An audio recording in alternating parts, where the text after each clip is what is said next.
evening, everyone, and welcome to Calexico Unified School District meeting. Just before we start, Trustee Alvarado showed up at 5:07, and Trustee Castillo showed up at 5:15 during a closed session.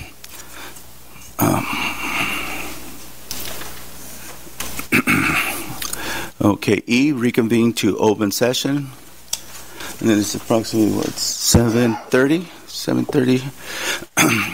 F, announcement of actions taken in closed session, none. G, comments from the public. The board will take any and all comments from the public related to an item on the agenda or any other item of district business that is not on the agenda. And our first request is Costa, Cristina Costa. I'm going to give my minutes to Ricky Guzman. Is that possible? Okay. Then we have Ricky Guzman.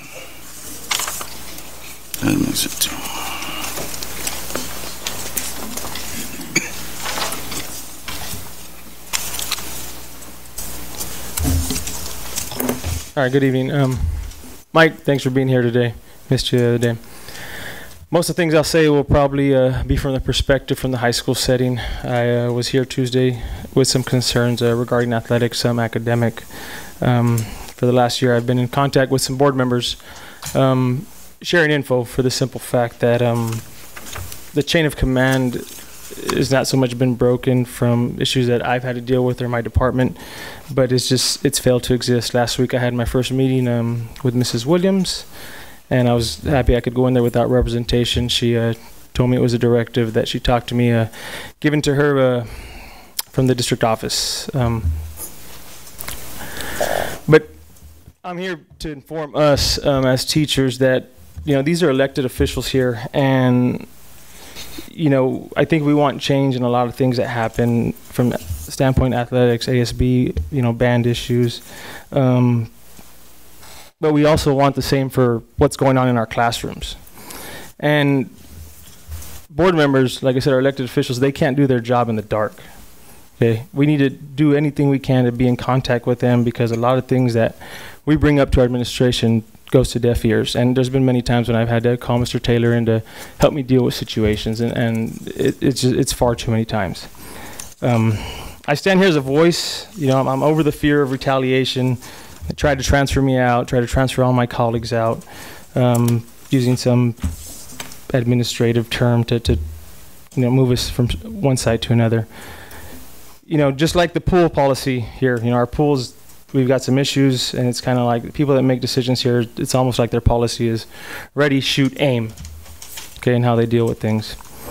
And there's a lot of things, public record, they're going to throw policy on you and numbers and data, but that too kind of works in our side. There's a lot of people in our district office that some don't have the right to representation. They don't have a union rep.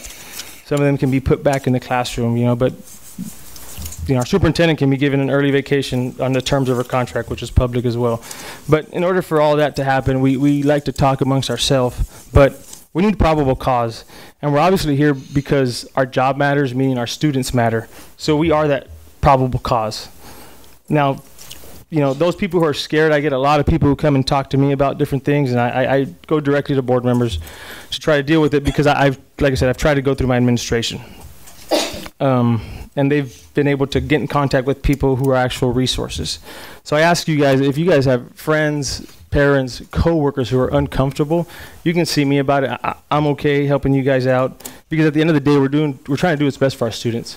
We have so much talent at Calexico High School, whether it be athletic, singers, performers, our band's growing, but yet we all struggle to come to grip with having a comfortable working environment. I stand here today. I don't do this for the money. I've got 5 kids of my own with my mouths. I got 5 kids of my own that I have to feed. None of them come here to Calexico. I'm here for all the students that we deal with every single day, okay? Because we want to demand a lot of transparency, and that's why I'm up here trying to be as transparent as I can be for the good of our kids. Because at the end of the day, like I said on Tuesday, they can question my worth, just like we're here, because they won't settle. right? But to question the worth of children is what I can't handle. Okay? And our kids are going to be happy when we have comfortable, suitable working environments. And we can put all those talents out there. Okay? So for me, I ask you guys, if you guys have any questions, I'm at the high school. There's a few other coworkers reaching out, and I try to keep these guys as informed as possible because we do need some transparency. I apologize. I got to leave right now. My son had surgery this morning. I'm looking forward to hearing your good news, Mr. Taylor. And I don't know if you guys have any questions. You can ask me now before. You're not going to be able to catch me in the hallway today. So, has questions on anything? Okay, that's all I have. Thank you. Next request for speaking is Kim Young.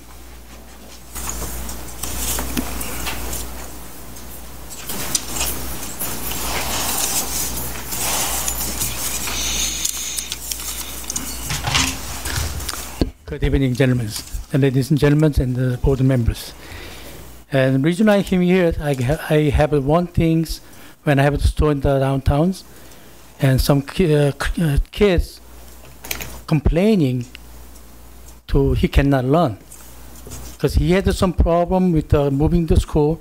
They send him to what's called the Aurora school, but he cannot take the book to home to study. And he was asking the school to copy the book. They didn't let him do it neither. So we don't let have the kid book in the school. What is going on here? If not, they supposedly at least have they can get the e-book through the website so they can study. But what we're doing here, we're trying to teach our kid, or we just using them to collect the money from the government to make the school district bigger. And I believe school district is once I know, almost 10 years, they've been losing their object to teaching our children. When I see the budget, they only about 25% of the budget spending with the teachers. 1990s, Calexico hiked the salary for the teachers. They had the highest performance in the valley. Now, they're almost going to the end low again. And school district or government of the Calexico administration, they have ego. They try to be a boss. They try to be owner. But administration is just to conducting business of school district or the governments. We have administration highest salary in the valley, and we have employees lowest salaries in valley, especially in school districts. I was fighting for them not to be laid off. I was fighting to try to get a better school, better teachers for our school, our kid. But how are we expecting them to pay less than other school districts and the most better than other school districts? And when I see the budget, $125 million, and we're spending only $36 million in school teachers. $46 million in the certificate salaries, 20%, over 20% they're spending for the administrations. Teachers are only $36 million. Okay, Mr. Kim. Yes. Your time's up. And regarding the kid that doesn't have any books, you can speak to Ms. Ambris about it. I mean, doesn't take the book to home. Okay, Ms. Ambris can handle that. Yeah. Thank you very much. And let me give you 30 seconds to wrap up. So I believe the basic of our education is motivations. Increased motivation is encourage the learn to students to learn to. That's our teacher's job. But our teachers is not motivated. they've been demotivating by those administrations. Thank you. Thank you, Mr. Graham. Go on to H, consent agenda. All items appearing will be acted upon by one motion without discussion unless any item is pulled separate consideration and action. I motion to approve. Second. Second by Alvarado. All those in favor, please say aye. Aye. Aye. Voting in favor is Romero, Calderon, Castillo, Alvarado, and Calderon Jr. Informational items. I-1, Superintendent's Report. Yes. Yes, good evening, trustees and community. My report will be, it was already on.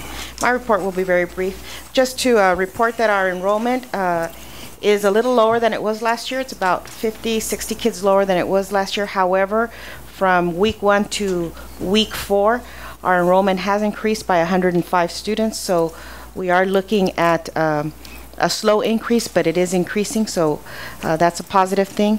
Today we had the Consulado de Mexico here in our boardroom so that we could sign the MOU for the plazas comunitarias. And so we will, within the next couple of weeks, through our ACES program, be able to offer, through plazas comunitarias, a education program for parents or community members who wish to get their primaria, their certificate for primaria or secundaria taken care of, and they can get classes. A lot of it is online. They'll be afforded a tutor, and so this is something that's very exciting. Our goal obviously is to have parents be able to help their children more with their schoolwork. And another thing that I'm very happy to report is our student attendance rates.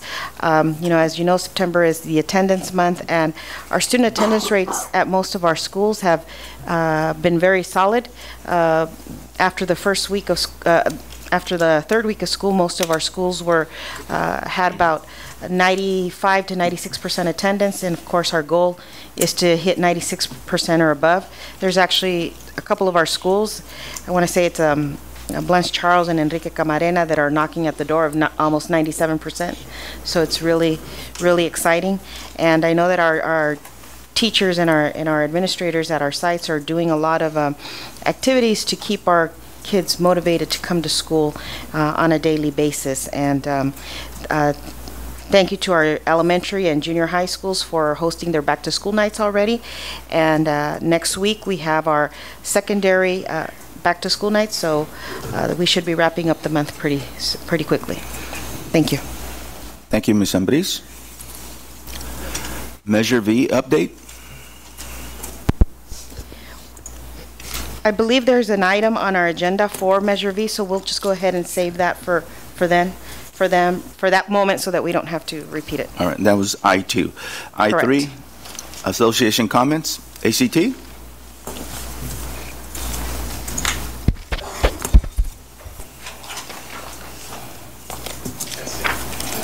Testing. Okay. Good evening, ladies and gentlemen. I'd like to begin ACT's report by informing the teachers in this room that yesterday, after it seemed like we were deadlocked in negotiations and heading for impasse, the district asked ACT to return to the bargaining table, which we will do on Monday. This was a surprise, as we thought we were headed toward a state of impasse, but now we are faced with the opportunity of progressing our negotiations toward an agreement that will value the veteran teachers who have stuck with this district and help bring our students new teachers who will inspire Calexico kids for years to come. So we look forward to Monday, and this is great news. Tonight, I also need to inform the board about a very serious issue that has come up at 2 of our campuses. We need to talk about air conditioning. In Calexico, we experience temperatures that can soar into the hundreds on a daily basis. This past July, we experienced a day that was 121 degrees, just 8 degrees short of the record for the hottest temperature on Earth. These conditions require certain necessities. Access to cold water and access to shade are 2 of them, and members of this board have made wise and admirable decisions to ensure that our students have these. And I think we can all agree that air conditioning is another necessity that must be provided both for our students and also for our teachers. Unfortunately, at 2 sites, air conditioning is being withheld from our teachers and students.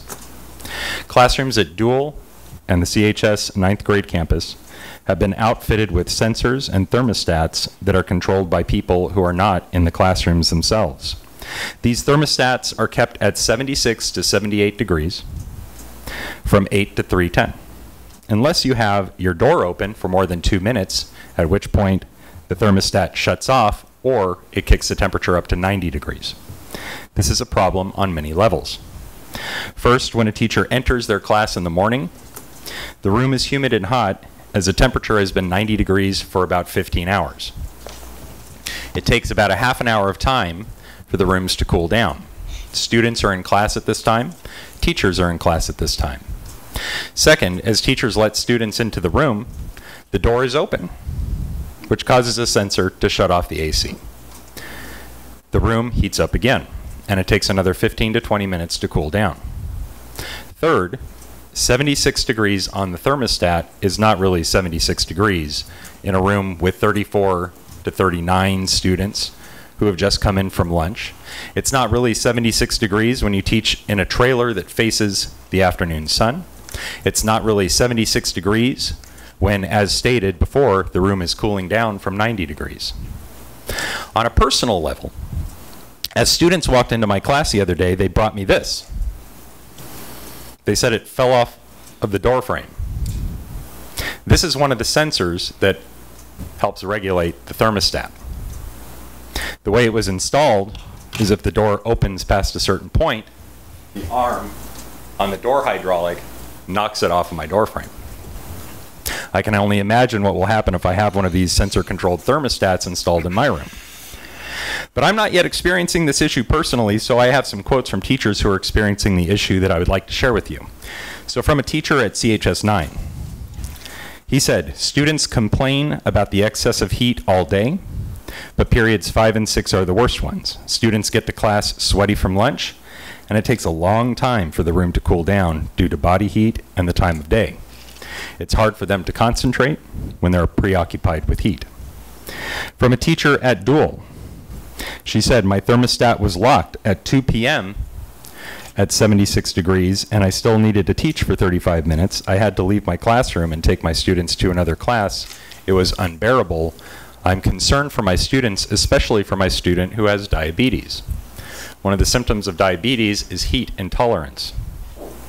From a teacher, another teacher at the CHS 9 campus, she says, when I come into my class in the morning, it's 90 degrees.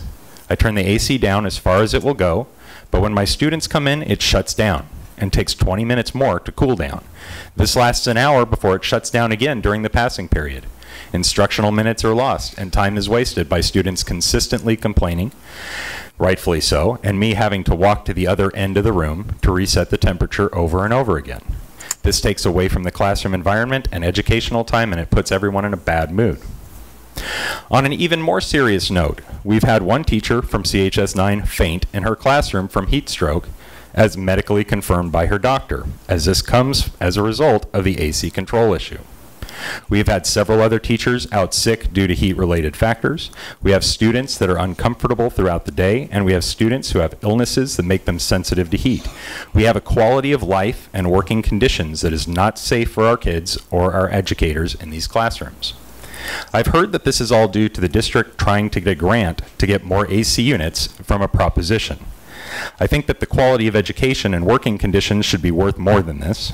I think the liability the district is opening itself up to should be worth considering. I think there are probably other ways to satisfy a proposition, and we think the district needs to put the control of a classroom climate in the hands of the teacher who's actually in the classroom. I ask the board to take the steps necessary to do just that. Halt the installation of any more of these remotely programmed thermostats, and give the control of classroom climate back to teachers in all of our classrooms. Thank you.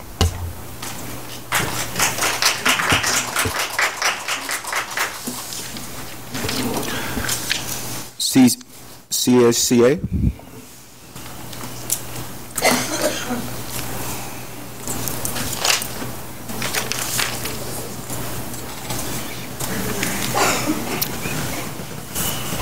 Good evening, members of the board. My name is Pat Bristol, and audience, I'm the chief negotiator for Calexico Unified School District for classified employees.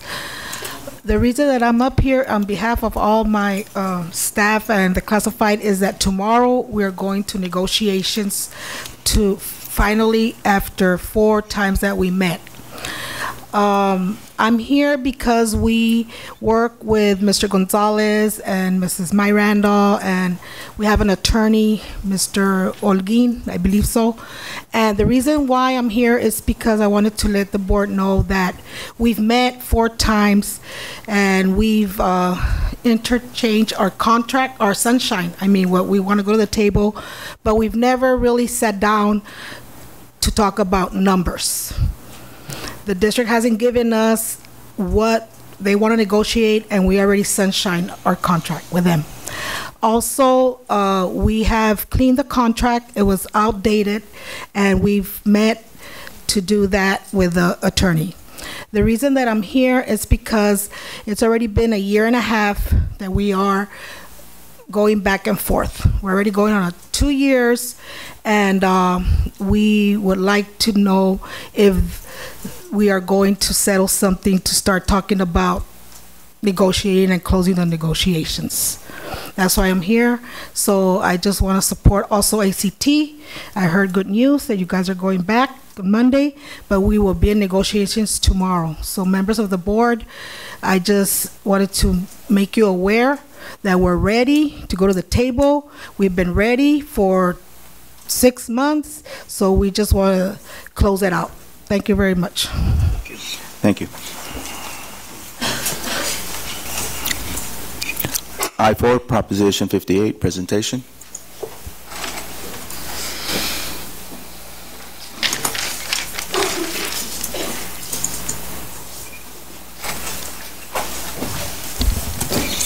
Good evening, Silvia Yañez, ELL coordinator.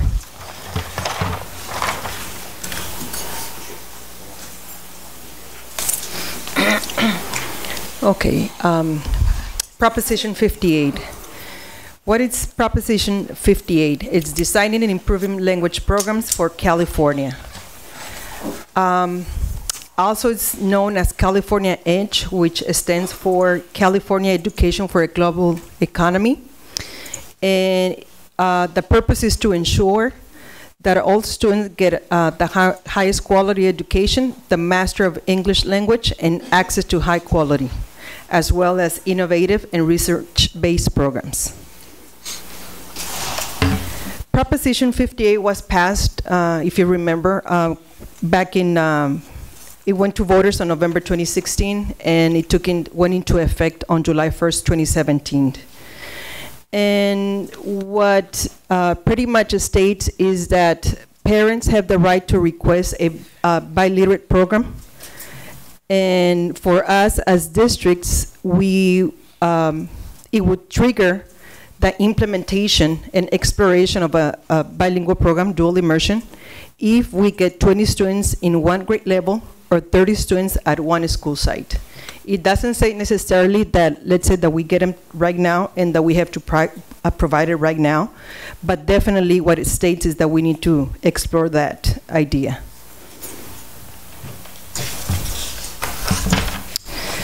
Proposition 58 passed, so what now? California districts, the districts will look into having opportunities to consider and implementing a biliterate program. The guidelines for Proposition 58 will not be available until May 2018.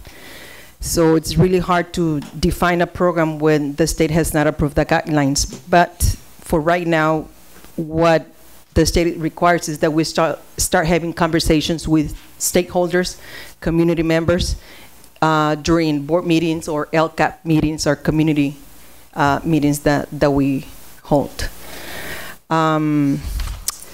Also delineates that we need, if required or if we, with a careful exploration and planning and resources, they also recommend that at least 1 year preparation in order for us to provide a good quality bilingual program.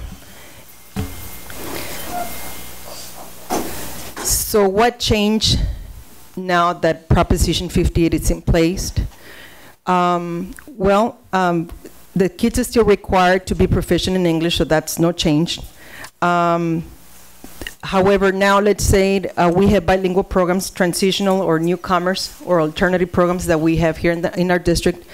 And before July 1st, parents needed to sign a waiver for their kids to be in a bilingual program. That's no longer a requirement. It's if they request it, we grant it pretty much, as long as we have the numbers to put them in a classroom. So no more requirements for waivers. Also, we were required before even that kids would be in English-only classes. That's not anymore the case. And after 30 days of English-only classes or attending an English-only class, kids, if requested by parents, could attend a bilingual program after that. Right now, what the law states is if the parents request an English-only class, it's fine, it'll be granted. And if they require a bilingual program, it'll be granted. So it states for the districts to consider multilingual programs, what it's known as dual immersion programs.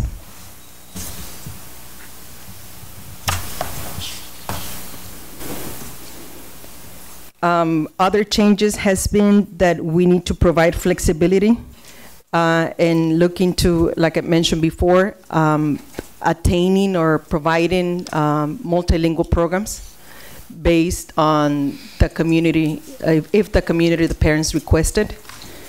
And it's also, it delineates that we need to offer, if needed, dual immersion programs. Right now what we have in place is bilingual programs or newcomers program. It's a different pathway. And dual immersion has a different way of structuring the whole program. So we're still required to provide English language development to all ELs. Our goal is still for kids to be proficient in English. So all of our students receive integrated and designated ELD. We need to engage parents in this conversation, like I mentioned before, our community members. And what are the programs that we have so far? Dual immersion programs, we do not have a dual immersion program in Calexico Unified School District. We do have a transitional or alternative bilingual program that it's available to our parents, and a structured English immersion program. What usually we call it or identify it as an SEI program, which means that the class is overwhelmingly in English. But let's say that we have a student who is not as proficient as the rest of the students in the class. The teacher may be able to provide support in the primary language if necessary. Not as a whole instruction, but to the student, or resources available to the child.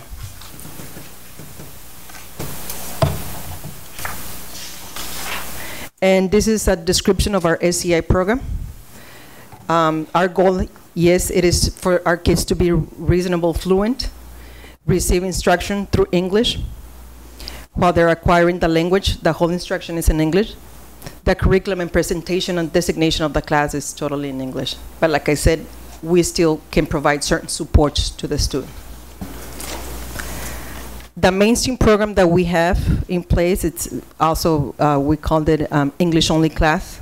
It's, as it is stated, it's English only. ELs can be there. And our goal is still, for them to acquire the language, but the whole program and the setting is totally in English.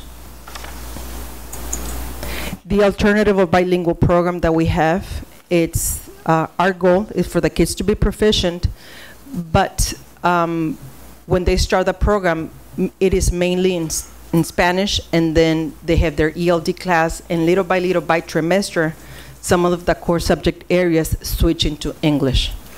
It's a pathway, and our goal is to build a bridge for them to go into English and get into an English-only class, or mainstream class, what we called it. SEI and then mainstream.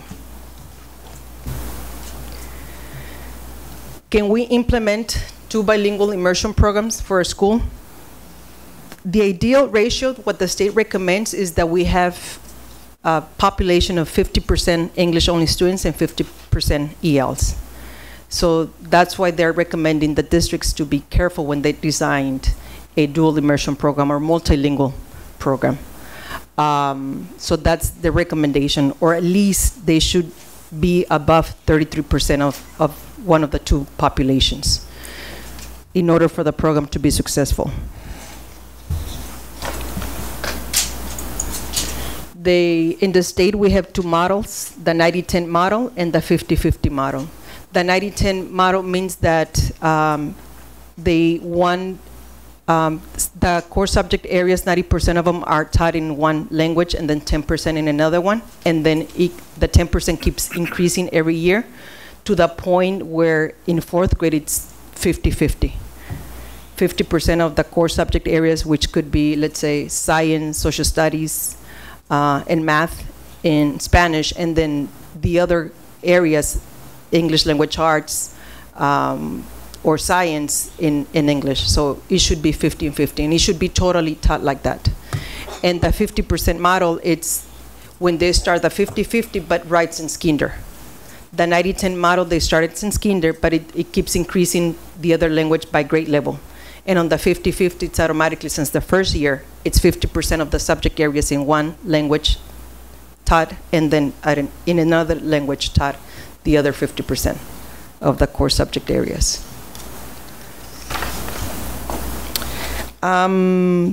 So what we're trying to accomplish is getting more information out there to our community, to you, stakeholders, and our goal is also to present this during our LCAP meetings as well.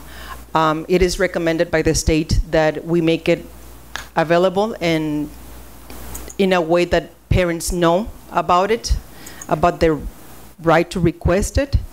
And so that's what we're gonna work on this year.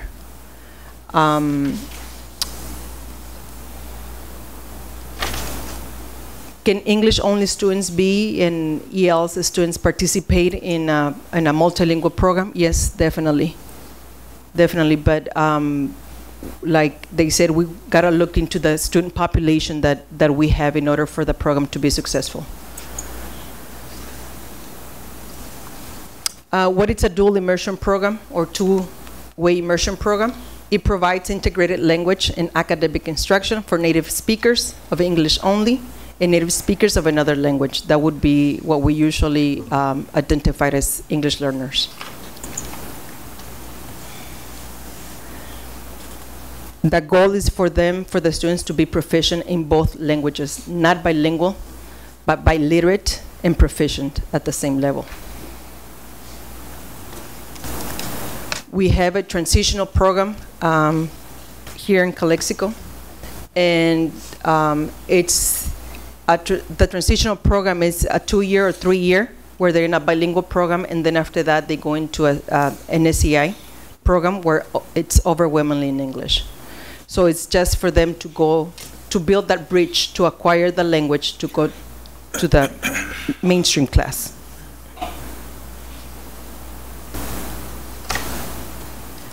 And how do we engage, or how the districts will engage the community? And here's what we have worked on, or what we're working on, is we will be providing information to our community members. We also, Ms. Ramirez and I are working on setting up procedures in case that we get requests from parents to provide, dual immersion programs. We need to set up a system because we need to get that information from the school sites and collect it. And one of the things that they recommend is for us to really look into it, what the research says about the programs and how to structure the program in order for it to be successful. Questions? Questions, Ms. Gañez. Thank you. That's good information. So the alternative setting or transitional placement, that's our newcomers right now? Yes. All right. So this would replace that newcomers program? Now would replace. We would still have the newcomers setting in addition to whatever this involves. So is it not maybe a DI program? Yes. And you've got a year to research and investigate? Yes. Through the LCAP process? Yes, through the LCUP process, get if there's community, are interested. And like I said, we are working with the school sites and Ms. Ramirez, working together and see, we got to set up a process in case that's the case that the community wants to go that route at one point. So for a DI program, state assessment or CAS, there's a different test? No. Recall? You Not still take that. the same? Or the No. STS or anything else? It's still the same. So currently for our newcomers, they take, they're waived the ELA, but they take the math. We did not see any wording on the dual enrollment, so we would have to look more, like Ms. Giants was saying, that the regulations don't come out until May. So even now, we're still not sure what the guidelines are going to look like. Okay. Thank you. Thank you. Any other questions, trustees? Thank you, Ms. Yanez. Thank you. I-5 Insurance Committee.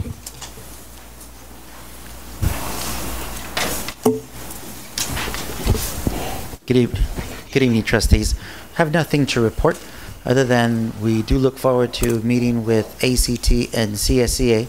I do see a few of our members in the insurance committee here, so we'll be sending invites out so that way we can continue offering the best benefits to all of our employees. Thank you. Thank you, Mr. Gonzalez. ROP. Nothing to report. We have a meeting next week scheduled. There are some events coming up, and I'll be informing of the members in the community next week. Thank you, Trustee Alvarado. Safety Committee. Nothing to report, just we have our first meeting on September 28, where we will be looking at two mass emergency management systems, and we're hoping that at the end of the presentations, our safety committee will vote on one of those two. We have set aside monies for this type of program in our LCAP. Thank you, Ms. Ramirez. ALCA Committee. Nothing to report. Thank you very much. I-6 Board Reports. These are informational reports by board members. No action is taken. We'll start with Mr. Romero. It's not a report, but a comment. I was very concerned by Mr. Taylor's report about the AC problem still continuing. I asked the administration at the beginning of the week if that had been taken care of, and I was told yes, except for maybe a compressor issue in the high school. But then I'm hearing the dual school is still having major problems, and so is the high school. One, it's impossible. How many teachers start work at 8 o'clock in the morning and leave at 3? I know a lot of them go earlier and leave later. I mean, that's ridiculous, whoever set those parameters. We got to change that. Have them start at 6 and turn up at 5. I mean, this is totally ridiculous. We can't keep playing with the kids and teachers' health. That is not right. So I hope these issues stop as soon as possible. Let's take those sensors off if we have to, or fix them, whatever works. Is that it, Mr. Romero? Yeah, that's it. Thank you. Trustee Calderon. No comments. Thank you. Trustee Castillo. A couple things quickly. So again, I think attendance was brought up. So always attendance with, and we'll see attendance later, I know, in our fiscal report or unaudited. We're hitting what, week 4? Week 5? Week 4, right? We're in week 4. So we should be hitting our P1 pretty soon for first attendance period. So maybe I think in the future, or as soon as that report's done, we get to that point, if we can just have information, or maybe not monthly, but monthly meeting, monthly reports on our attendance periods, just our attendance, how's that looking, just so we can track and monitor it. On the same lines, I know we invested in the attendance program, I forgot what it's called, so maybe just letting us know what's happening there, if we've been trained or using that, or have we started implementing that as well. This is Attendance Awareness Month, so obviously that's a big drive for us. We know attendance drives or builds revenue, so that's important. Next month is Bullying Awareness Month nationally, so I think maybe at that point next month, if we could get maybe just a report, just some of the activities happening in the district at our school sites, just to help us with that.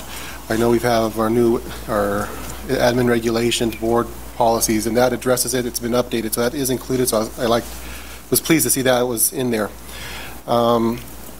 And then I think the ACs, we've heard that already. I think two issues there. One, I know we had some couple days, ACs were stressed, not just here, but I know other districts here in the county were struggling with it.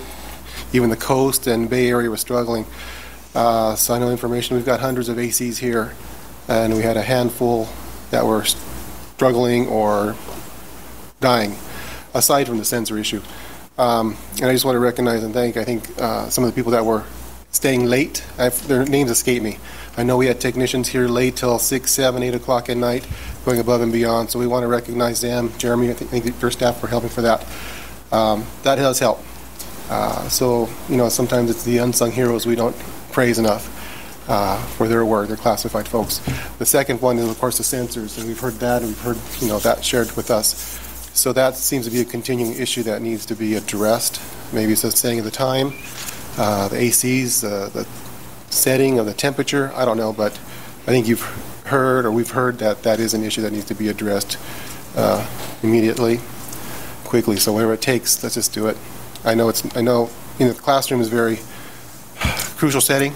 Teachers can't work, students can't learn if they're uncomfortable, if it's just unbearable. So we need to work on that again right away. Thank you. Thank you, Trustee Castillo. Trustee Alvarado.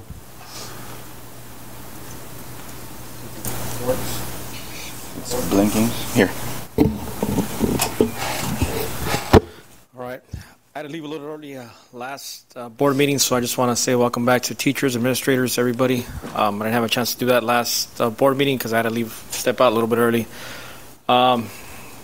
Ditto on what Mr. Romero, Mr. Castillo said about the ACs. One of my concerns, though, and I want to see if it's accurate, what Mr. Taylor said about the sensors being placed on the door hinges. Is that correct? That is true. I was there. They're outside door jacks. All right. I mean, if we could just look into that, seeing if it could be placed somewhere else. Like Mr. Romero said, if we could start up the ACs a little bit sooner, maybe 6:30, 6 o'clock, like Mr. Romero said, hold them off till 5, because teachers do stay a little bit longer. On the Lions, I attended Cesar Chavez back to school night. Was a success. Seen a lot of parents there. Kids looked excited to be back. And last night, I attended the Enrique Camarena back to school night. Also, real good turnout. Hardly no parking anywhere, but I mean, it was a good success. The only thing I do have is the water dispensers out there. They're coming out hot, real hot. One of my kids is attending school out there also as well, and he brought it up to my attention, saying that when they go out there, when the water comes out super hot. And I went out there and grabbed some water just to see, and he was true with what he was saying. And that was one of the issues that he brought up since the first day of school. So if we could just, not because he's my son, but for other students that are there. And I don't know if Mr. Romero, I'm going to reach out to him, see if it's accurate. That way we could go ahead and look into that also as well. But other than that, thank you very much for being out here and bearing with us. And sorry about, starting so late, but it was some other, important things that we had to attend to. But other than that, thank you. Well, good evening, everyone. Thank you, Trustee Alvarado. The only thing I have is just to follow up with the ACs. This was a result of Prop 39, and there is more energy-saving apparatuses or gadgets. So my only recommendation is that if before we install anything else, that we look into it, because maybe they might work in San Diego, but because we live in Imperial County, it's a different story. I mean, our temperatures are very high, and we should do a pilot program before we actually install anything further. So again, I'm sure Mr. Jeremy will take care of it, but thank you all. And thank you again for those who stayed at Dual for after hours and so forth. And that'll be my comments for this week. We'll go on to J, discussions. J1, governance calendar.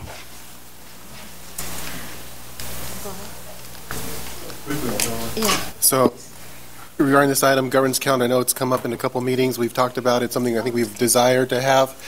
to help the board kind of organize, look at the calendar, do some long-term planning and projections, keep us on track as to what's happening with the district, what we need to be aware of in a number of different areas, be it finance or fiscal, LCAP, curriculum, facilities, even our own board activities. I know we've talked about it, CSB as an example, so we just had to get the ball rolling. Here's a first draft just for discussion. It's not the final one because we need input from board members. Again, following the same sample. I was going to get a start on it. Talking to Ms. Alvarez, she took the ball and ran with it. So again, it is what we've been talking about doing. You've got a copy in front of you. Again, it's just a draft. We need more input from what we desire as a board. So it's a discussion item for tonight. Okay.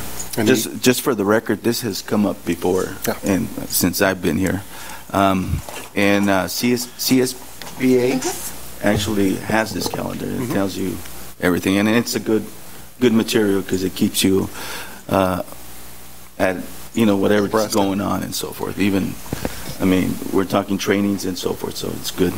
And I think CSB has a model. Yes. Not everything fits what we're doing. But certainly that's why we need to discuss and get input from our own district departments as to what needs to be calendared. And the information that's on this calendar is modeled after the CSBA. I took their model and I did move some of the dates over just because of where we're at. And so what I did is I put this as a 17-18 calendar so that as we work this one out, and then if we want to move some of those dates back to earlier months, we'll do a 18-19 calendar, if you will, so that they're more aligned to something that may be more apropos to your expectations of when you'd like some stuff done. So something. Yeah, certainly a working document. Yes. That'll change. Okay, great. Any input from anyone? I don't have any today, but next week I will have something. Or the next board meeting. It's a working document, so I mean, right now it's a start. Yeah. It's a start. It's there, so that's kudos. I think that with a little bit more input and stuff like that we could put into it, I think it worked actually pretty good. I took a quick view of it, and it looks good. Okay, thank you. So again, maybe put on the agenda for next week, next meeting. Yes, I continue. I mean, I'm sure that. All right, thank you. Thank you again, Trustee Castillo. K, action items, consideration and action approval of the following items. K1, agreement between Calexico Unified School District and University of Southern California, USC, Roser School of Education for observation student, research students, and student teaching for September 15, 2017 through June 30th, 2020. We'll make a motion to approve K1. Motion by Castillo, second by Alvarado. All those in favor, please state aye. Aye. Aye. Voting in favor of this item, Romero, Calderon, Castillo, Alvarado, and Calderon Jr. K2, agreement between Calexico Unified School District and Benchmark Education to furnish education assessment and testing materials. I motion to approve this item. I'll second. Second by Castillo. All those in favor, please say aye. Aye. Aye. Voting in favor of this item, Romero, Calderon, Castillo, Alvarado, and Calderon Jr. K3, agreement between Calexico Unified School District and Abbott for school-wide training. Do you have any questions? Title yes. I funds, right? So Yes. Yes, but this is the first time that Avid is actually doing a pathway where they're willing to come and train us instead of us having to go to the summer institute. So it's, a lot of savings, plus we can actually train twice as many teachers. So we'll be training our 5th grade teachers, the rest of the 6th grade, all our SPED 4 through 6, and administrators that are pending. And just a comment just before we vote. Yes. I know there was training this week in El Centro for AVID administrators. Yes. I popped in, I saw that, and pleased to see a number of our own district administrators there. They're working hard, getting their plans ready for implementation. So, our district admins are on it, summer training, and this is just going to help us implement school-wide. Yes. Okay, I motion to approve. Second. Second by Alvarado. All those in favor, please say aye. Aye. Aye. Voting in favor of this item, Romero, Calderon, Castillo, Alvarado, and Calderon Jr. K4, agreement between Calexico Unified School District and the University of California Agriculture and Natural Resources for Farm Smart Outreach Program. Moved by Romero, second by Calderon Jr. All those in favor, please state aye. Aye. Voting in favor of the item, Romero, Calderon, Castillo, Alvarado, and Calderon Jr. K5, agreement between Orange County Office of Education and Calexico Unified School District for school-based medical administrative activities participants. A motion that we approve them all. Second. Motion by Castillo, second by Alvarado. All those in favor, please state aye. Aye. Voting in favor of this item, Romero, Calderon, Castillo, Alvarado, and Calderon Jr. K6, renewal of agreement between Calexico Unified School District and San Diego County Office of Education for Student Information System. I have a question. Yes. Quick question on this one, Eduardo or anyone else. So we're doing Synergy again. I know Synergy this year we added the online registration. Is that included in this figure, this total? Yes, it is included. Okay, just want to make sure I didn't see it in the description. It's one of the addendums in the contract. So the cost it reflects the online registration. Okay. Much. Okay. Did it worked out, correct? It was Yeah, success. and this is the first year that we used it. So our metrics shows that it was used about 500 submissions from the parents. So we'll see more next few years. Thank you. I used it as a parent. Took me 15 minutes from home. Yes. Nice. Good. Thank you, Mr. That's gonna be a trend. All right, I motion to approve. Second. Second by Alvarado. All those in favor, please state aye. Aye. Aye. Voting in favor of this item, Romero, Calderon, Castillo, Alvarado, and Calderon Jr. K7, memorandum of understanding between Calexico Unified School District and the Imperial County Office of Education for district-wide professional development for October 9, 2017 in core subject areas. Make a motion. Motion by Alvarado, second by Calderon Jr. All those in favor, please say aye. Aye. Aye. Voting in favor of this item, Calderon, Romero, Calderon, Castillo, Alvarado, and Calderon Jr. K8, first reading of revised board policy 51441 and administrative regulation 5144.1, suspension and expulsion due process. So we had to do a revision of this board policy and administrative regulation. Two major things, or actually three major things you're going to notice is that one of them is that the law says that we cannot suspend students from K-3 for disruptive activities. So that one, we had to make sure we update it. And then for 4 through 6, we cannot expel students for disruptive activities. We can suspend, but not disrupt. They also added some new information regarding our foster and homeless. And you're going to see throughout the different policies that were presented, there's always something for foster, homeless, or military students. So for this one, for foster students, what they added is that we also have to send additional letters to the student's district attorney and their case welfare agency 10 days prior to the hearings. Before, we would inform the parent that they could invite these individuals, but what they're telling us is now we have to make sure that we notify them 10 days prior. And for homeless is that we send the same type of notice to our district homeless liaison. And then the other that Mr. Castillo mentioned is that we updated the entire bullying hazing section. It was very outdated. And then they also did some clarifications of definitions. So those are the major changes. We did go with a CSBA sample, and because of the nature of this board policy, I also shared it with our legal, and he also provided more feedback. So this does have legal input. There's also new language on the stipulated expulsion. Oh, that's right. We also we added the language on stipulated expulsion, and what that's going to do is save a lot of students from being out for long periods of time. So if we will offer it to a parent, if a parent agrees, then we would inform the parent that instead of going through the hearing, whenever we have our next board meeting, we're going to bring it up to the board to let you notify, and if you approve, that the parent has given up the rights of going through the entire process.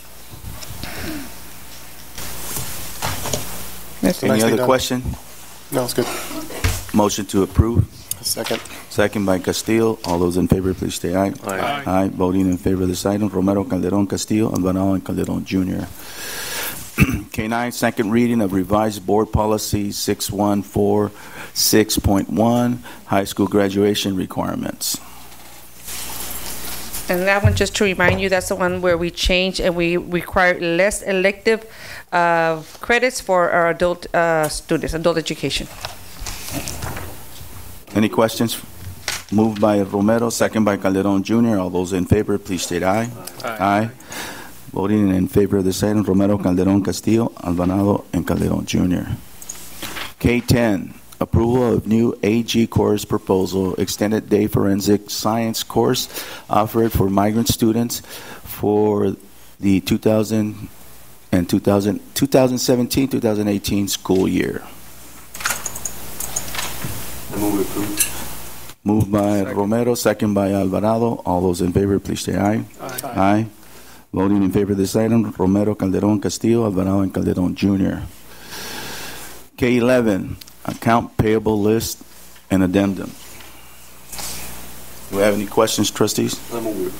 Moved by Romero, second by Calderon Jr. All those in favor, please say aye. Aye. Aye. Voting in favor of this item, Romero, Calderon, Castillo, Alvarado, and Calderon Jr. K12, authorization to seek proposal for Calexico High School Plumbing Emergency Repair Program, ERP project. I'd like some information on this. Okay. Yeah. So this is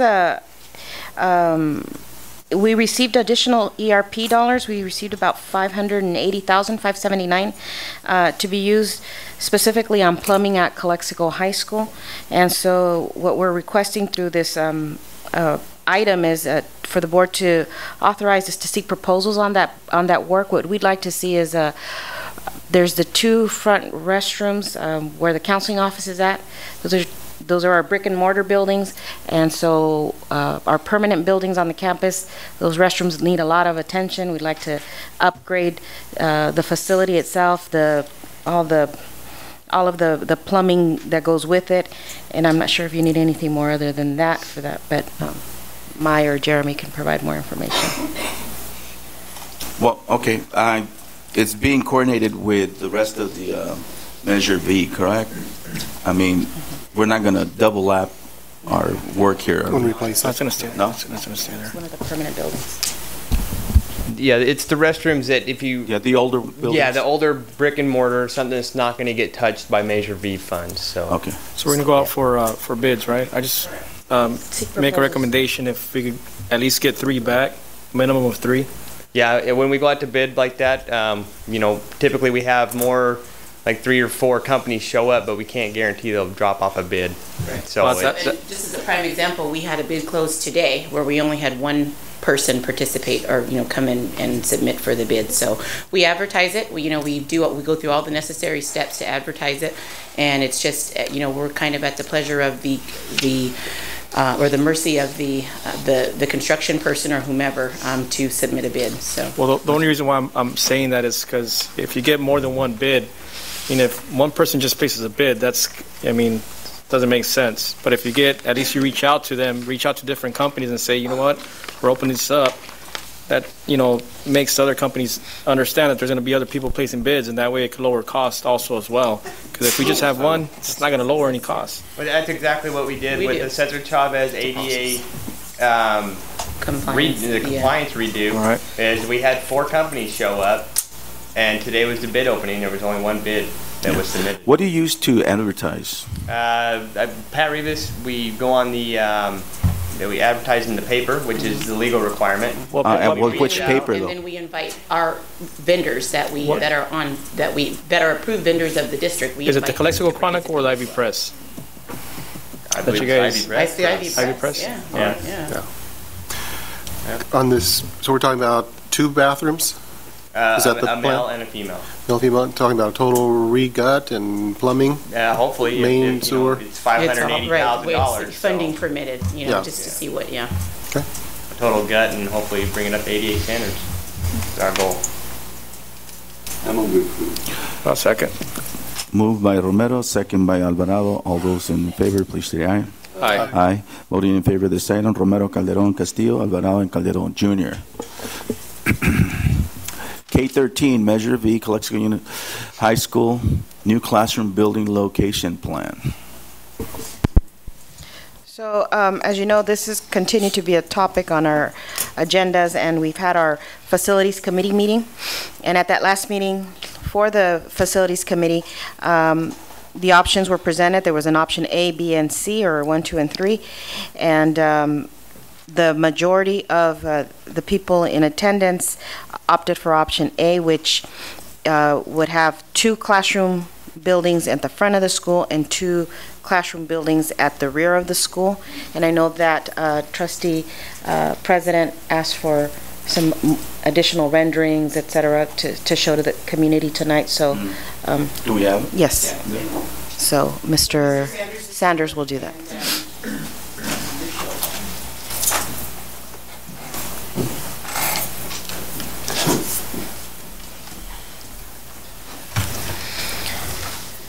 So thank you for the opportunity to present tonight on location of the modular buildings and a master plan or options for a master plan at Calexico High School. Is this different than what we have, Maria? You know, is he September 14th? We have an older one.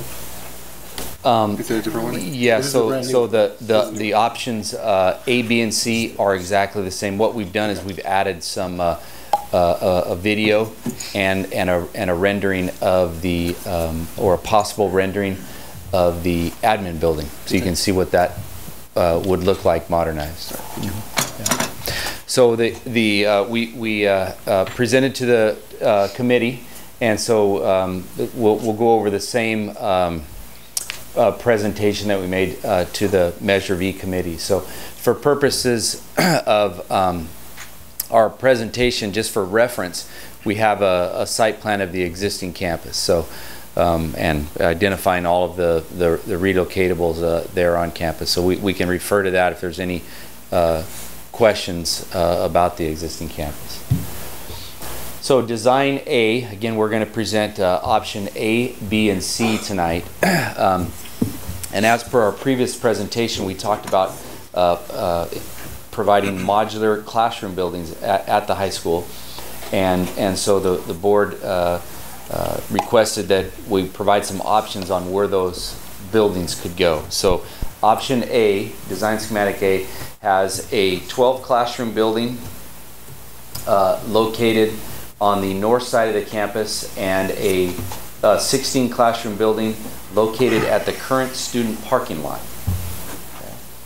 And then we have a 12 classroom and a 20 classroom building, a 16 and a 20 classroom building located on the northeast side of the campus. Now, there are several features with option A that I would like to point out tonight. So, one is that we are proposing to put a 16 classroom modular building in the current location of the student parking lot.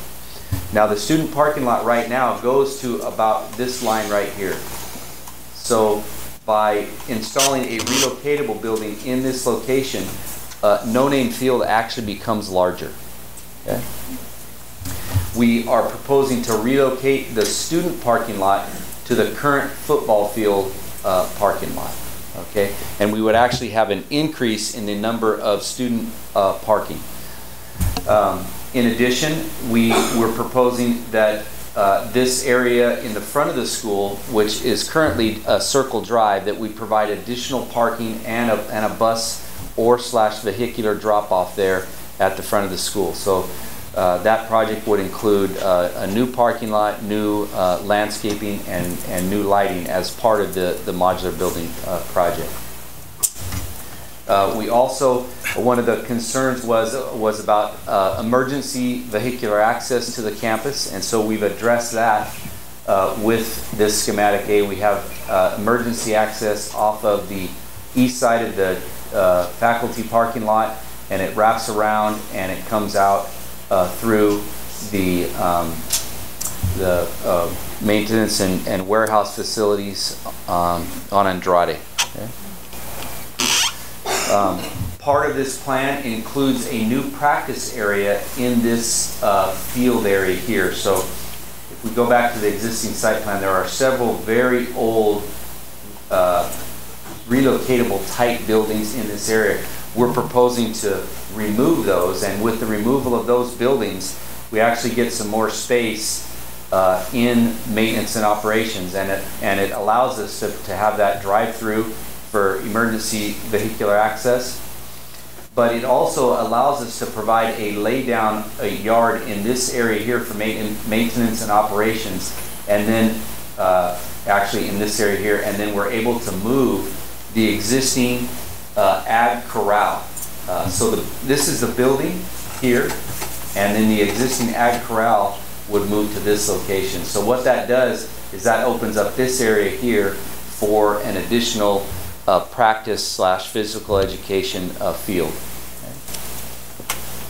Part of this plan includes, the master plan includes removing the existing district relocatable buildings in the corner of the football field parking lot, relocating those buildings to the current based parking lot now, and then installing a new parking lot in that area for overflow football parking, or I should say field parking, ward field parking. So currently this very large parking lot here is very valuable real estate, and it's very underused because the only time that gets really used to capacity is when Ward Field has a function.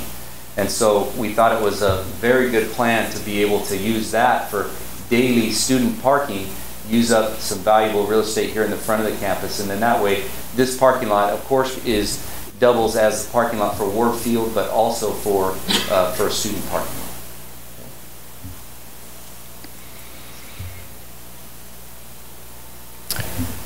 So that is, in summary, that's schematic A. Now with schematic A, it was requested that we have some preliminary renderings so we could just get a feel for what that would look like. So we have a very preliminary rendering of a video of what the campus would look like with those two modular buildings. Jeremy, can we get the lights? That's the north building. Thank you.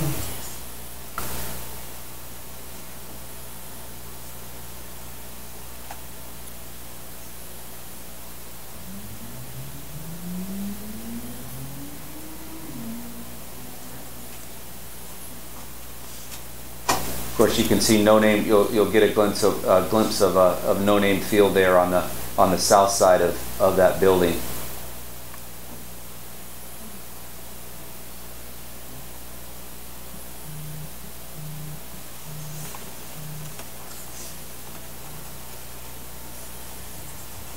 So that's a very preliminary video of what the front of the campus would look like from Encinas with option A. Now of course we only did that for option A because that's what the committee is recommending for board approval. Senators, next, I don't think you pointed out, but I guess behind that, the new 16 classroom, was there like an outdoor amphitheater? Or yes, what was that? Yeah, and I realized when we showed this, I want to go back to the option A. So part of the master plan of the high school includes the modernization of the existing cafeteria building, and I point out again, this isn't really specific to placement of modular buildings, but it is specific to the master plan. And the master plan includes modernizing that facility, but it also includes providing new hardscape and shaded areas in this area, and we're proposing a concrete / landscape amphitheater there so that the students can use it both for outside seating, to support the lunch hour, and then also for small presentations that can be done during lunch hour. So that's part of the master plan of schematic A, B, and C. Thank you. Okay, now as you can see, this video, because it's such a large area, it's very difficult to show you in one elevation rendering, what that entire campus would look like, and so that's why we did a video flyby so that you could see, the two new modular buildings that we're proposing, and how it relates there to the parking lot, or the new proposed parking lot, and the existing admin building. So, well, And these cars is where Circle Drive is at now, right? that's correct. Yeah, that is your existing, and you'll note there that that's a very spacious parking lot and a vehicular drop-off area. Right. So, Can you go back to the front entrance? Go back to the front entrance. That sidewalk there, where you come in from the front, it ends where the blacktop's at. So all the students are going to go through the parking lot, or how's that going to work? well, so and we talked about that in the committee meeting. Let me get back to a site plan here because you can see that better. So we talked about student entrances and where they would be located, and we're proposing that we would have a student entrance at this location here, basically in between this building and No Name Field. So that would keep all of our students off the parking lot. In addition, we'd have a student entrance here, and there is currently a student entrance here, so you'll be able to come across in front of the existing pool building. So on this side of the city, you'd be able to come in from here, here, or here. And then, of course, once school starts, you would be able to lock those gates and control entrance and exiting. So there is no exit where that sidewalk's at then? The front one would not?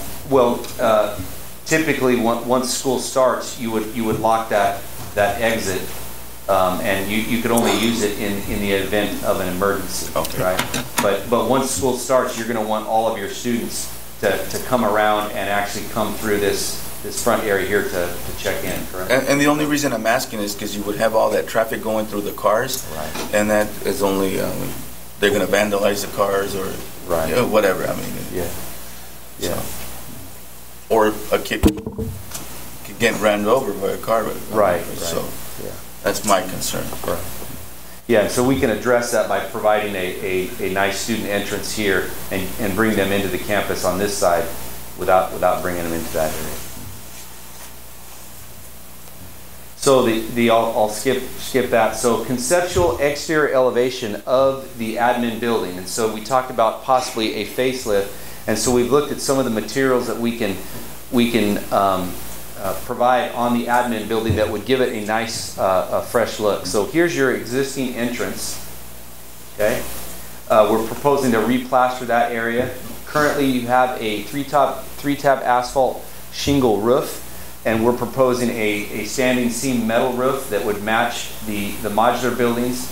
And then just in the front of the building, in two areas, we're proposing a concrete wainscot down at the bottom as an accent. And then, of course, a new plaster coat, and then new storefront aluminum windows wherever your existing windows opening are. So we think that the admin building would really look nice, and it would complement the proposed new modular buildings.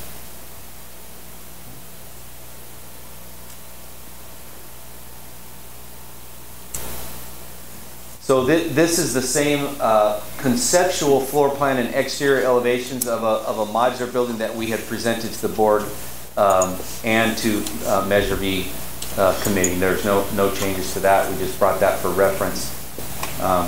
And then on to schematic design B. So I would point out that all of those features that we talked about with schematic A are also present with schematic B, with the exception of No Name Field being larger, because what we've done is we've relocated the building that was in this location, and we put it on the south side of the modular building that is proposed to go at the student parking lot. So you have two buildings here and two buildings in the back, and all of the other features of the master plan of the high school are the same.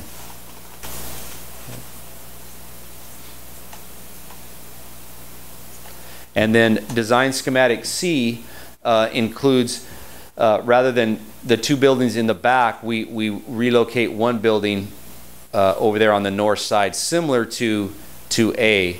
But instead of A has two buildings here, and we've taken one of the buildings that was here and located it in the place of a no-name field. So both with B and C, the space there at no-name field becomes very, very small.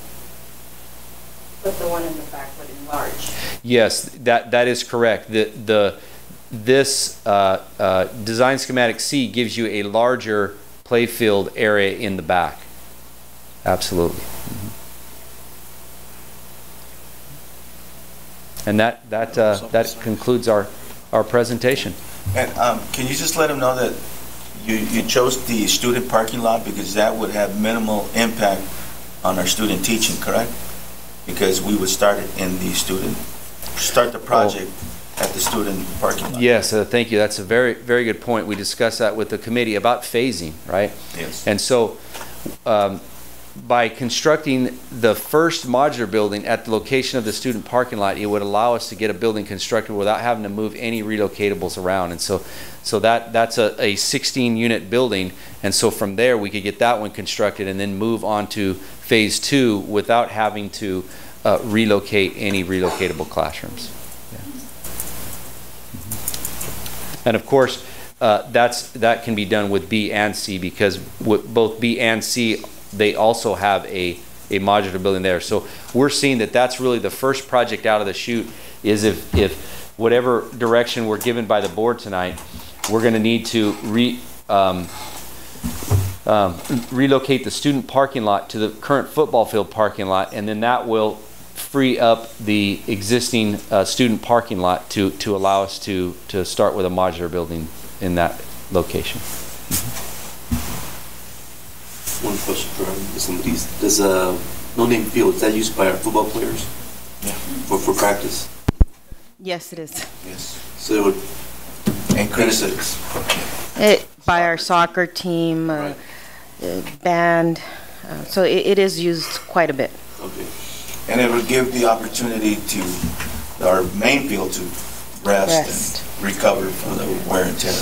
And that FAA will still be, it will be moved back to another location? Same area, just different location. Instead of them being side by side, they'd be like this, which would create an additional practice field at the rear of the school to help our teams that are fighting schedules with not fighting with each other, but their schedules are always conflicting, and they've got to do magic with their schedules sometimes. Okay, I mean, I support it. It looks great. I also support it, but I was part of the committee, so I don't want to. Just with expansion of no-name field and the FAA being moved over to another location there, looks good. It does. And just a reminder, we're behind the 8 ball. We have to get in line for that matching funds, and we just need to get going. So the agenda items for what recommended approval? Yes. Schematic A. Yes. Okay, so we need a motion. I move that we approve schematic A. Motion on the table by Romero for A. Second by Calderon. All those in favor, please say aye. Aye. Voting in favor of A is Romero, Calderon, Castillo, Alvarado, and Calderon Jr. And Mr. Sanders, will this start the process? I mean, today, since it's been approved, so now the process has officially started? Yes. Okay. So now that's approved, can this information be shared on the website for community awareness? So I think, especially that rendering, if we can get that. Yes. And we'll improve that, of course. Absolutely. Now that we have direction and we know that that's our project, we'll go ahead and make that a very professional, artistic rendering. Okay, thank you. That aerial photo was good. Yeah, thank you for that. How big is that field on the backside going to be? Do you know where the FFA's at? Well, I don't know the exact dimensions of it, but what I can do is I can put a soccer field on there / football field and give you some dimensions. Perfect. Yeah. But you can't, it's not a regular. Yeah. Football field. Correct. Practice. Or soccer. Yeah. Thank you. Thank you. K14, approval of change order to Calexico High School sports field lighting and site improvement project. Yes, I know we don't like the word change order. However, this is a district requested change order. What I did is I had Mr. Sanders provide us with some options on what we could do to make some modifications to the Ward Field area.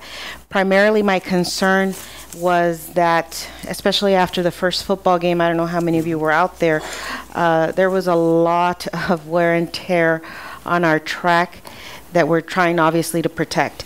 A lot of spilled drinks, a lot of spilled snow cones, the syrup, etc., spilled food, some paint from some posters. So what we need to do is to be able to provide a pathway between both sides, both the east and west side of the field, so that our visitors may access the restroom facility, which, by the way, is beautiful, and so that they could go back and forth between sides, etc. They can enjoy our concession stands. So what we need to do is move our exterior gate fencing from the football field out a few feet, get rid of the oleanders, create a 6 to 8 foot pathway, and then from that point to between that point, the pathway and the track, also put up a shorter fence, so that when our people, when our visitors access our field, they're not actually walking on the track. And so we wanted to know, at least I wanted to know from Mr. Sanders, if this could in any way be included with the sports field lighting and site improvement projects, since they're still here. And so I asked him to give me a couple of options. So if we were to make it a 6 foot wide sidewalk, it would be about $78,300, give or take. And then if it were a 8 foot wide sidewalk, it would be about a little shy of $84,000.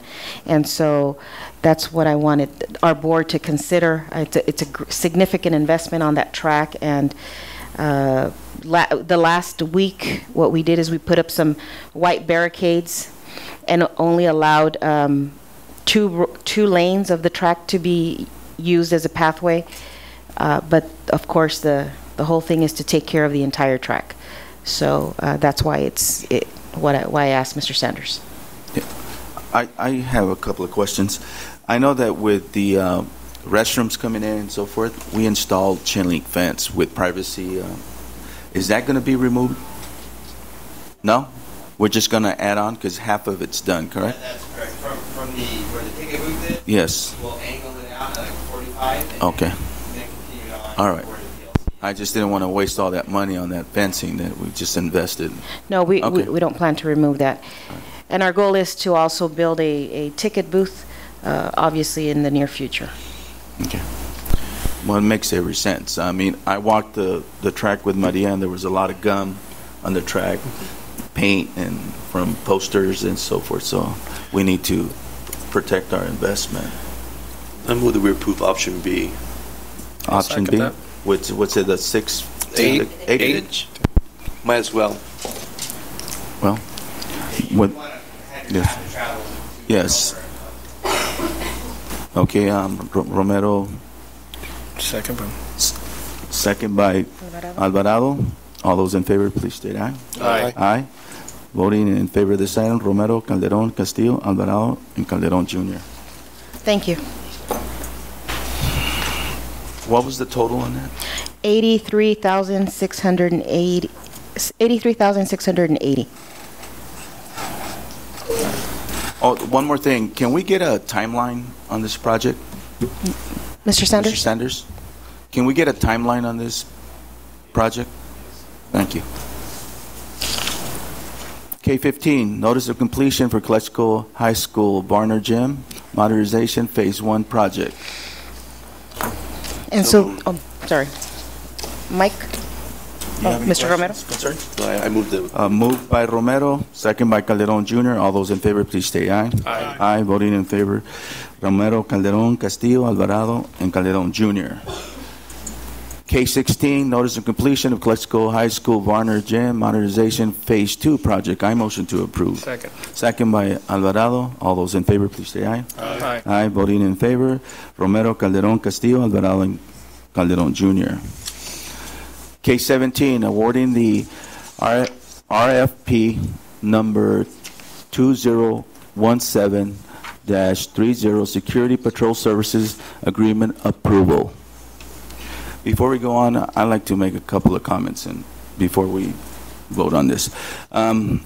We had this last board meeting and obviously it's back again for approval, but I just want to say that I'm going back to my recollection, and this had come up before, and we, I don't know if this was the board, but we had asked for administration to meet with CSCA regarding possible them taking over this security service. Well, I don't think this happened, so that is why you'll see how I vote tonight, but this was never, or SCA was never given an opportunity to see if they could take care of this service.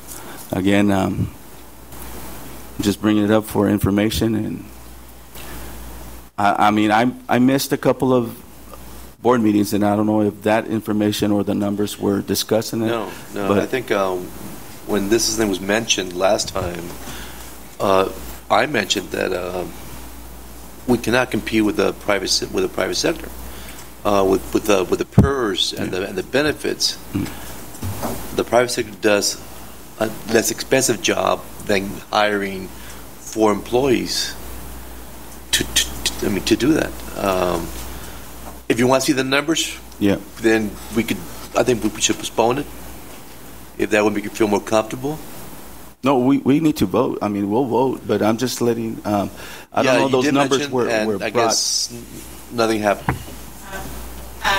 Just for the record, I would like to just let the board know that I have met with CSEA twice on regards to this matter, and I presented back to the board, I think the presentation may be attached here, where we did come up and I did meet with Ms. Redona, and one of the solutions, or the solution that was given to me by CSEA was for part-time employees, and some of the challenge with that was having to do with having someone come in and work in 3-hour shifts because of the cost of a full-time employee, and to have them stationed or staffed different places. Also, as a part of a previous presentation, was with the cost of the security, the car, and just all of the stuff that comes along with what an outside service provides, in addition to what our staff could do and what we could not do, like as far as cuffing, as far as detaining, and so on and so forth. Our staff would not be able to do that, but an outside security company can do those things. So I did meet with CSEA, and we did not. CSE, and we had a meeting, and we both had our ideas, and we were on 2 separate sides of the spectrum. But we did, and I did, as the board did ask me to. I did meet with CSEA. Well, you can come up to this podium.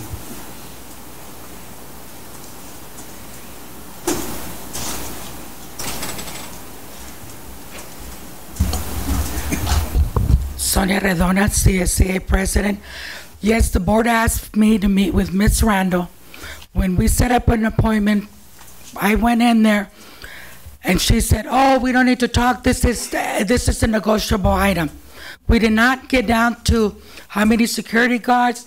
We didn't talk anything. She said it was a negotiable item. We'll meet some other time. Thank you.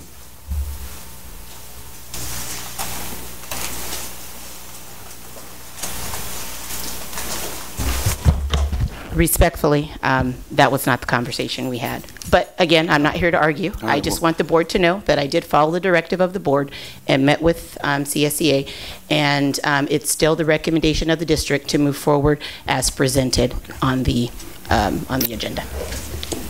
I just recommend right now that we just table it for the next meeting. I'm kind of This is the security contract that we have, right now?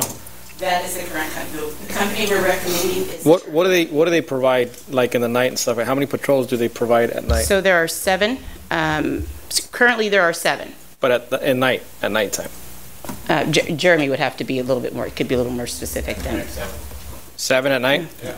All right. And the district request, because we were having a lot of break-ins and we had the pool, so we stationed one person there full time at the pool, just to monitor that. So yeah, there's 7 guards per night. All right, because there has been some vandalism and stuff like that, so that's why I'm kind of curious to see how they're, what's the service that they're providing and stuff like that. So I'm just. If we look at the bid, correct me if I'm wrong, it's only for security now, correct? Well, that's what we're proposing Yeah. now. That's what the new contract. So it's only 4, it's not 7 anymore. Right, I mean, there was the future because it was costing us almost $500 a year. That is correct. Yeah, I mean, I don't want to. Maybe we should table it because, when you talk about vehicles, we own vehicles, we own golf carts, we own. We could use those vehicles because we own them. I know there might be some issues with cuffing and everything, but I don't see any of these security guards tackling anybody or handcuffing anybody. We haven't even caught anyone when they have broken into our classroom. So with that said, I'd like to table it and maybe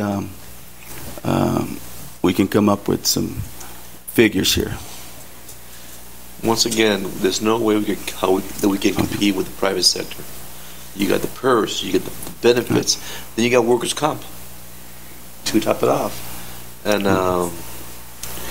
I understand that. I guarantee you, it's not going to be cheaper. I'm not looking at it because of that, Richard. Mr. Romero, I want to see, just review this a little bit more, just look into it a little bit more. Yeah, that's the only reason why I'm doing it, and just want to table it for next board meeting. So we will need to come up with a position and what the rate would be, right, that we get paid. We don't have that in our system, do we? As far as security campus, or I think it would just be campus security. Campus security? Yes. But I don't, we currently have campus security on staff. But, Proctors. But as far as positions for security, I think the position is campus security. Okay. Therefore, calculate what the fringe benefits would be and all the additional costs. And it won't be cheaper than this.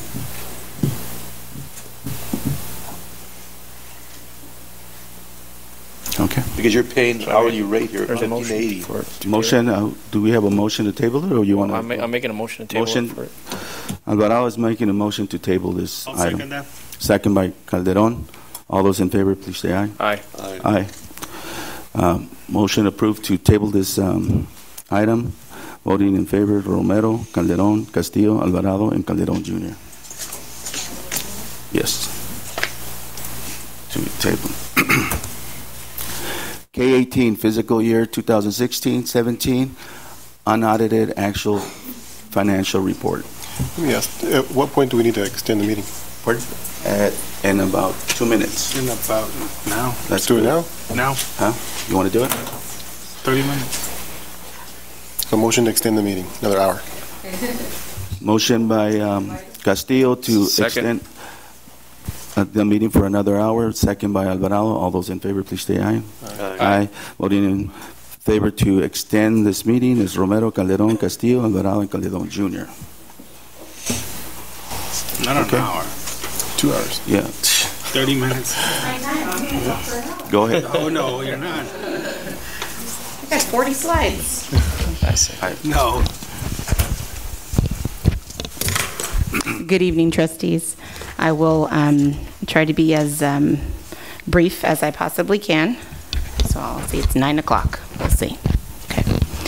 So what I'm going to present to you tonight are the 2016-17 Calexico Unified School District Unaudited Actuals Report. For the overview of this report, what this is at Unaudited Actuals, I am presenting to you the district's actual expenditures for the year. Throughout this presentation, you're going to see actual revenues and expenditures, again, for the 2016-17 year. I'm going to discuss the 17-18 budget and any updates that have happened since budget adoption in June. We're going to get into the budget summary. So as a part of this report, I provide a narrative which goes over and it discusses the general fund, whether it be restricted and unrestricted, the changes in fund balance, fund reconciliation, just a lot of detail as far as the district's financials. And it also takes a look at all of the other funds that the district participates in and uses, from adult ed all the way down to our self-insurance and our bond redemption. So just all of the various forms that the district uses as a part of its financial report. In addition to those fund forms, we have supplemental forms, and where we see the data and numbers for attendance, our assets, our cash flow, our categorical reconciliation, all the way through our stores on behalf contribution, interfund transfers, the LCFF calculator. Just all of this data is inclusive in this report. So we're going to take a look at the highlights of the 16-17 budget. So again, one of the highlights is we're funded through LCFF. We have grade span adjustment funding. We have one-time dollars that we use for our facilities projects, some of those remaining funds. Also included in this budget is a removal of the RDA one-time funding that we were anticipating. That's that $1.44 million that the district was anticipating receiving from the Department of Finance for that bond that was done on behalf of the pool project. Well, at this point in time, we do not believe we're going to receive those funds. So it's been removed as a source of revenue from this budget. Some of the other highlights, and that's kind of a low light, but it's a highlight nonetheless. Our CalPads fall reporting date, where we have a decrease from last year to this year, October, of about 14 students. Our average daily attendance for the year was about 8,933.49, and that is approximately about 94% overall of our ADA attendance, which is really low. Our district had a healthy and maintained a healthy cash balance throughout the year, so we did not need a TRAN. The district's ending cash balance as of June 30th was over $17 million, and that's inclusive of unrestricted and restricted cash in bank. All of the 2015-16 audit findings were cleared through CDE. So those are the highlights of the budget. Excuse me. One of the slides I like to always include in my presentation is just so that the board and the community can see the LCFF revenue calculation and how the district gets its funding, as far as this is our major source of funding. And if we take a look at this particular slide, it talks about the target, the floor, and then the current year gap funding, and then what we are actually going to get. So ideally, if we were funded fully in LCFF, the district would receive a little over $97 million in funding. Well, we don't. If you look at the floor, what that means is the least we can receive is that $72,758,000. Well, what the state does and why they call it the gap funding, they try to clear or bridge the gap between the target and the floor. So it's kind of like a compromise. So instead of us receiving our $97 million, we're receiving $85 million. And just and that was for 15-16, and then you can see it, going from year to year. So as of 15-16, the district received $5.2 million less than what we should have received from the state. In 16-17, we received $5.1 million less than what we should have received. And in 17-18, we're anticipating receiving $3.8 million less of revenue from our major source of funding. And eventually, by 2021, the goal or the idea is that the district will reach full implementation, which means if we're entitled to just hypothetically $100 million, and we should be getting $100 million by 2021. Okay. So let's take a look at our revenues. This graph simply shows us the total revenue for LCFF and EPA funding of $91 million. And that's the Education Protection Account, which is a requirement of the state of California. our federal revenue, which is in the form of our categorical programs, more than likely, our other state revenue of $20 million, and that's just not extra $20 million. That is inclusive of ERP dollars that we received, but we have to book it as unearned. So until we spend the money, it's considered unearned, so it will roll from year to year. But in this particular year, we did do a lot of site improvements at that piping work and all of those types of things that we did over in at the high school and district-wide. We have other local revenue for a total revenue of over $123 million is what the district received in revenue. In 16-17, these two graphs illustrate our total expenditures, which is over $128 million.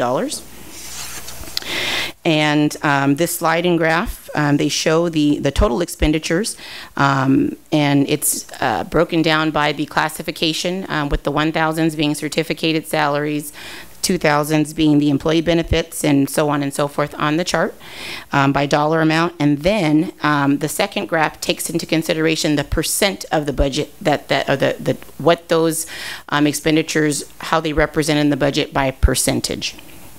And you can see that the 4,000s, which I cannot see, I think that's about 8%, if I can see that correctly. It's just kind of small here. But this just gives an example of the percentage of the total expenditures in the budget, what each category represents. Okay. Moving on, contributions. What these are the district has to make unrestricted contributions to programs that are not whole, meaning they do not receive enough revenue to operate the program without any assistance. One of the main encroachment programs is our special education program. And you can see that our special education IDEA program, the district had to make a contribution of over $1.4 million. And for our state special education, the district's contribution was over $5.2 million in that program.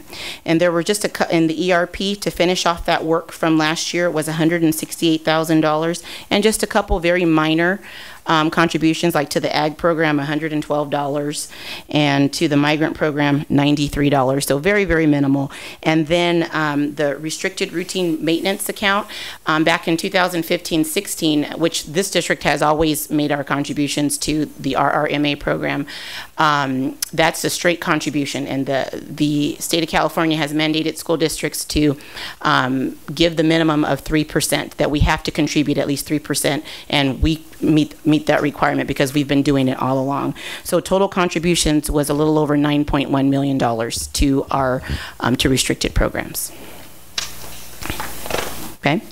In 16-17, our ending fund balance. What this slide represents is what we were anticipating our ending fund balance to be at estimated actuals, and then what it actually is. So you can see that there's a big variance between what we were estimating and then what it actually is. And I have some information I want to kind of explain it, because it's really not as good as it looks. At estimated actuals, we were projecting an ending fund balance unrestricted of about 6.8. Well, today it's over $14 million, but there are some things that should be noted there. Since the district did enter into a capital lease agreement for the Prop 39 dollars, of that $3.6 million, it's unrestricted dollars. However, it's already, it's committed already. So that's $3.6 million that cannot fall to the bottom and be considered for as ending fund balance. That's already gone off the top. Some of the other things that have happened, and at year end, when we're closing or when we're estimating, I try to take a look at what's restricted and what can I move into restricted, out of the unrestricted. One of the things being textbooks. Remember, this year textbooks was going to be about a $4 million expense. Well, we had some extra textbook money left over, which again, we don't find that out until the end of the year in the restricted program. So I was able to shift quite a bit of money into the restricted piece, which again frees up. So that's a savings to our unrestricted general fund. So I was able to do that. And don't want to do that like in May and June because we're still processing, we're still ordering, and we're still paying. So it's really kind of hard to cut the budget at that time because then I can say I cut it and then I will have said, but we needed to order $1 million more worth of textbooks and so on and so forth. So these are the types of things that happen at year-end close. We're able to once we're finished posting and paying and accruing all of our liabilities, then we can take a grander look at the budget and say, okay, I know I can pay this out of unrestricted. Also, one of the other things, since some of the expenses, we were fortunate enough as a district to receive some additional pass-through dollars, RDA pass-through dollars, of about $500,000. So some of the expenses for the pool that we had budgeted, and again, that's restricted dollars, I was able to move some of those funds into the RDA to offset since we're not getting that $1.4 million. So at the end of the day, we're able to take a look at the budget in its entirety, see what we can move to restricted, which again frees up unrestricted dollars. There are also other factors that we can figure out at year end. Sometimes we don't know exactly how much summer school is going to cost. We don't know. We budget based on the PC forms that we get as far as the programs that we run, like the not attendance recovery, but Saturday school. Like when we do Saturday school, when we have the extra programs, you see all those names that come on the employment reports for all of the different programs that we run. So at times we get time cards that are, for months and months. So it's kind of hard to pull those dollars out of salary and benefits, early in the year because we still have time cards that come in. So it's just better for us to play it safe than sorry, for us to estimate low, and then we come in significantly higher. So those are the types of things that happen at year-end close. We take a look at how we can shift into restricted, which then frees up unrestricted dollars. So that's a big piece as to why there's a big variance there. Moving on, just to give you an example of cash, sometimes people say, or get the impression that school districts get a lot of money at the beginning of the fiscal year. Well, that's not true. We receive our funds on a monthly basis. So that's why cash is always important for us to monitor cash so that we can make sure we can meet our obligations for the month. So this just gives a schedule, or this is the schedule of how the district received its LCFF dollars through the course of the year. And again, we all know that, our payrolls are sometimes, a lot, or at least that every month. So we have other programs in our restricted programs that pay sometimes quarterly or even monthly or on bill back. So this is just an idea of how the district receives its local control funding formula over the course of the year. And again, we budget, we estimate, and this is actually how we received it. And thankfully, we ended on a positive note in cash, which we'd have to, or we would be in bad shape.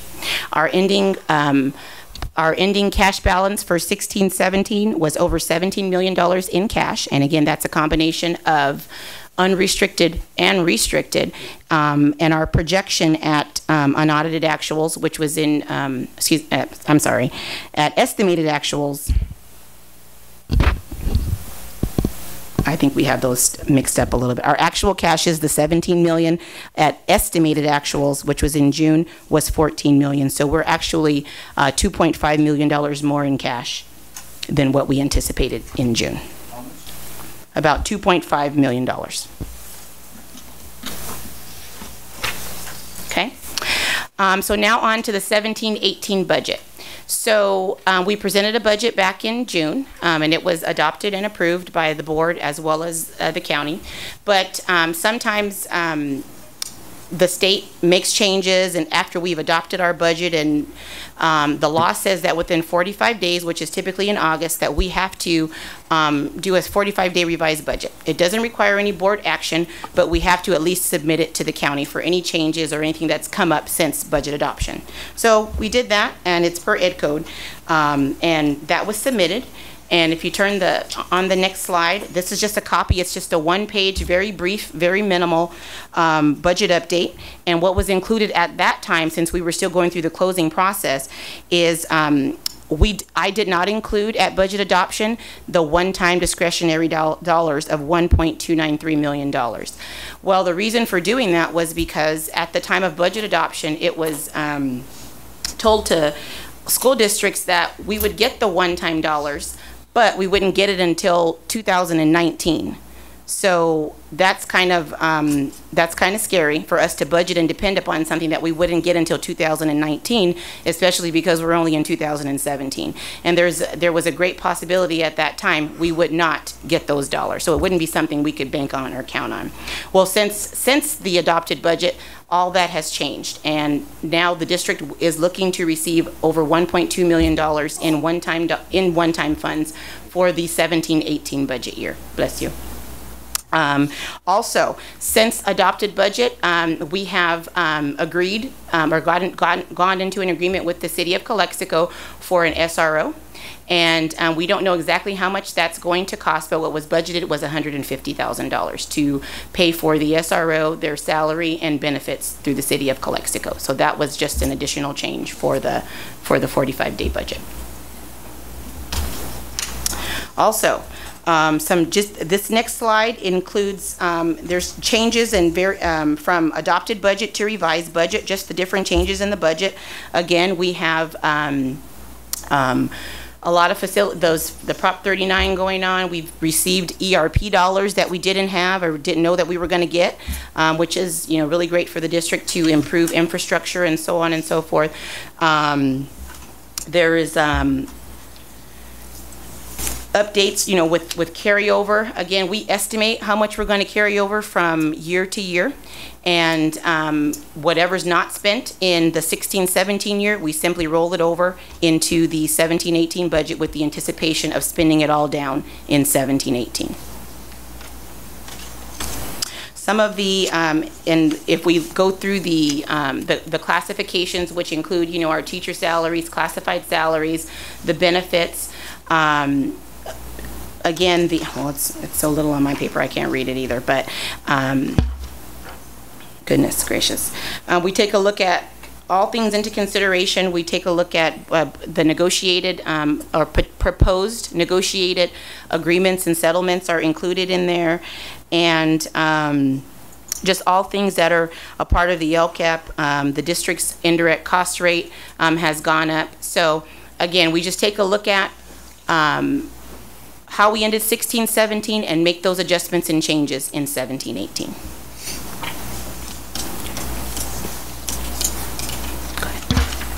Okay, and so at the this next slide discusses the revised ending fund balance, and these are all projections because we're currently in 17-18, so we just project as to what we believe or how we're going to close the year. And we are projecting for 17-18 to close better than what we were anticipating. Jump from 8 to 9. Okay, I'm sorry, it's so little I can't see. It jumped, from, on the unrestricted side, it jumped from 4.4 to 8.2.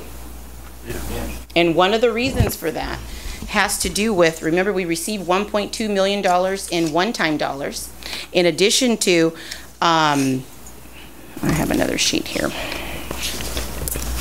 1.2 in the one-time dollars, and what was carried over from the prior year. Remember, our ending fund balance has increased from 16-17, what was projected to what actually is, okay? And again, remember, that's just today because we still have some time to, we still have to project out our 3 years, 17-18 through 19-20, okay? Which is where this next slide comes in. That's actually just the written version of what we just saw. But some other things just to keep in mind is that we're not, okay, go ahead and change that one. Okay. Although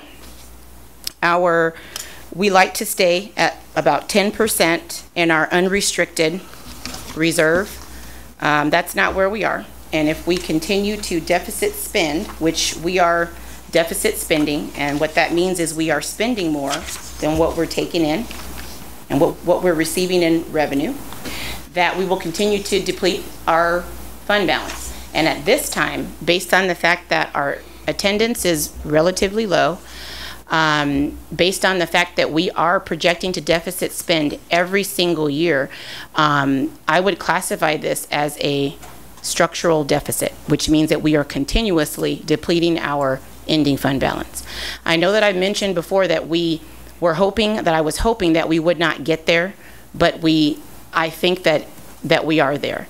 One of the ways to, again, attendance, that's how we get our funding, is based on our enrollment to attendance, that we have to do better than a 94 and some change. I had presented to the board, or had sent some information to the board regarding even what a 1% increase in attendance or in ADA looks like. That's the equivalent to over $900,000, and that's just at about a 95 point something percent, or close to a 96%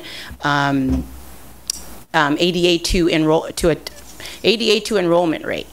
And I know that it was already mentioned here tonight that we do have some new software, and that the principals and teachers are working very hard to make sure that our kids are here every day. Well, it's hard to kind of, and I would hate to budget that, a 1%, when we're just not in a position at this point to do that. In March, or probably by second interim, and when we're taking a look at our P2 ADA or our P2 enrollment, then we'll know if we have a significant increase, where then that changes the outlying or the picture for today, which definitely impacts tomorrow and so on and so forth. So I'd like to be at a 10%. What are we at currently? We're at a 7%. Our reserve is about a 7%. So you said something about March. Was that for attendance? Well, I think we'll project. So we'll take a look at it that way. But when P2 is, I think we have P2 numbers by March. Well, that's when second interim is March 15th. It might be. Is it April or month 8 or month 10? April. Is it April? Yeah. Okay, then it will be around April. Then we'll know what our P2 numbers will look like. Yeah. Which again will have a direct impact on our funding. So it's just too early to just to say we're going to increase by 1% and then budget that and then and bank on that revenue when it's just not something that that's tangible at this point in time, and I wouldn't do that. Okay. Go ahead. Go ahead. Okay, and again, this is just to show the board and the community how the district again receives its cash and how we're anticipating receiving our revenue for LCFF dollars for the 17-18 year. And we will continue to monitor cash. We're looking to, and as of August of 31st of 2017, we had a cash balance of over $16.3 million cash in the bank. And again, that's a combination of unrestricted and restricted dollars. And again, this graph just illustrates our projections from adopted budget to revised budget as far as what we're projecting to have in cash. And again, if cash should become an issue, then we obviously keep very close track of that and balance our cash monthly to make sure that we can, as a district, meet our obligations for payroll and for our outside vendors. There is no, on this particular report, typically in our interim reports, there is a certification, which would be, qualified, positive, negative, but, I like to stay with, positive. There isn't any of that because this is just a verification of all of the actual expenditures and then projected budget. Where you'll see that type of certification come into play will be at our first interim report, which will be in December of this year. And that concludes my presentation. A quick question. On sure. Page 19 of your report, you show general fund balance of $9,387,975. Does that trace to your schedule on page 18? Let me see. Or is there a rationale behind the discrepancy? I'm sorry. Can I see yours? Because mine's. Yeah. Here you're showing $9,387,975, but is it traceable to this schedule? Or it's not supposed to be traceable? It should be. Maybe that's it. For 17-18? Right. Yeah, it should be. Let me look at my Form 01. Yeah, that should be.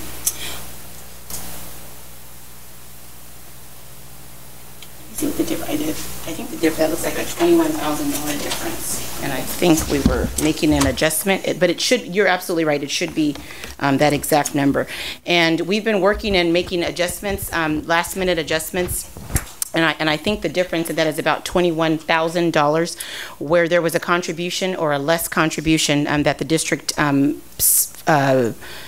a contribution to fund 12. But if you don't mind, can you do the math for me on that? I think it's about $21,000. 28. Is it 28? I think that could be an update that. 1819. Yeah. Yeah. Or it could be a typo too. I'll double check that, but it could be a. 27,150. Is it 27? Let me look at my formal one. Could be a typo too. So.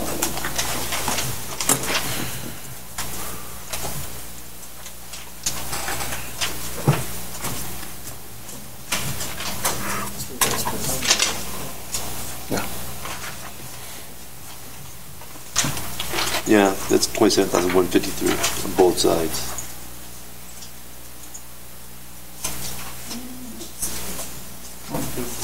Okay, for 17-18, 9380,974.93. That's what you're showing on page 19. Okay, that must be a typo on, because that's what's in our formal one right okay, here. so on 18 it's Yeah, wrong then. yeah, so it must be a typo on that graph. That's the typo. What's our indirect rate? For 17-18, it's going to be 7.83, I think. Was that on the slide? Yeah, it's on one of the slides here. And as far as spending or deficit, workers' comp, was that in here too? It is. All right. And our workers' comp rate continues to go up every year. We have the highest, we're double the rate of the county, and we have the highest in the, well, because we're double the rate of just about everybody in the county. It's upwards of, I think it's 5.6% is our workers' comp rate. Also on the revised budget, Mr. Kim had mentioned that teacher salaries was 25% of the budget. It's not If you true. took into account the certified salaries, classified salary, employee benefits too, it's 78.24% of the budget. So, just for the record. My question is, you mentioned that we're in structural deficit. Mm-hmm. Structural. Structural. So, what is? I mean, I'm probably premature here, but what are your plans to keep us out of this structural deficit? Well, I think as an administrative team, we will certainly work together to put a plan together. One of the big pushes now is attendance. I mean, the only way we get money is when kids come to school. So attendance will be a big push. Secondly, is to kind of take a look at how we're spending our money, and if there are ways that we can cut on our expenditures. Honestly, a lot of the things that we do, they're general operating expenditures, so it's kind of hard to cut from some of those things. I mean, we need lights, we need water, we need all of those necessities to maintain and move forward. Even professional development, we do need that as well. So it's just going to be a matter of prioritizing the needs of the district or prioritizing in the budget what those priorities are, and taking a look at how we can cut and make cuts there. So I don't have a plan for you today, but I do know that, again, how we get money is with kids coming to school, and that's just it. One of the challenges, I mean, I will share this. I know that two of our neighboring districts, they've grown 100 in ADA. That's a lot. That's really a lot. Well, for reasons that I think we're all aware of, our residency verifications, not every school district in this county does residency verifications as stringent as our district does. However, I've been to many LCAP meetings and many meetings where there's a lot of complaints from the community as well of, not being able to go to their school of residence and so on and so forth. So it's really kind of one of those double-edged swords, because I would venture to say that the kids that we've turned away for the residency verifications, well, they're in the Imperial Valley, and which is why other districts are growing by 100 ADA. So it's one of those things to where, we verify, but then, students are still being educated, but just not here in Calexico Unified. And then you mentioned we're operating at 100% employment. Correct. And we're not getting 100% of the funding. That is correct. So that's one of your biggest problems. And we've been operating at 100% for like 3 years now. Yeah. So that's your problem. So, we don't mass hire, and I haven't seen us mass hire in years at this point, but we are and have been at 24-1 district-wide for about 3 years now. And that's something to phase in through 2021, but we've already hit the mark on that. There are just so many factors, because then if we get 100 more kids, what do we do with them? Because we're out of, for facilities. And so it's just one of those things to where it's it's one thing impacts everything else. So I do agree that we do need to take a look at how in that third year, because I've done a multi-year projection, and it looks like in the third year we will have some challenges. And at this moment, we're about $1 million where we're in the hole. So from now until then, we're going to have to, again, with the hopes of closing better, and or trying to find ways that we, make sure that we are sticking to the necessities and not necessarily the wants per se. Well, we started, and I got to give kudos to our administrators, site administrators. They're doing wonderful things to try to get these kids to school. They are. It's noted in our numbers. Hopefully we can continue that campaign and get to 100%. That's right. That would be great. And you'll see, Lisa's working on something. Hopefully we can boost a little. Absolutely. And I also, just reiterating that, Mr. Calderon, I think you're aware, all of our site principals, especially at the elementary and even the junior highs, are doing home visits. They're going to the houses of the kids that are, you've been absent 3 times, knocking on the door. And so they were doing it last year, but not as concertedly. This year, and that came from them.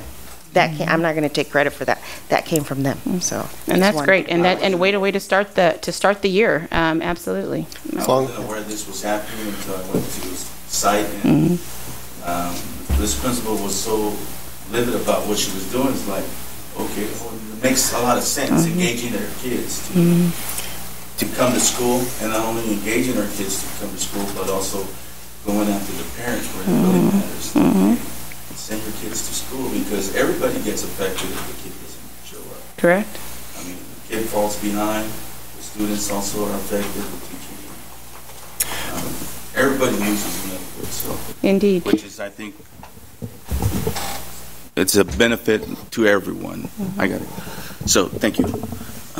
Again, hopefully that's one of our little hurdles there, but I'm sure that with our principals working at it, we'll get some results. So. And I know that Ms. Ramirez has also showed, I had completed a slide, maybe a couple presentations back, about what a day looks like. And, if you're out for a day, or if we have 11 kids out in each grade level every day, what the fiscal impact that is for the day as well as for the year.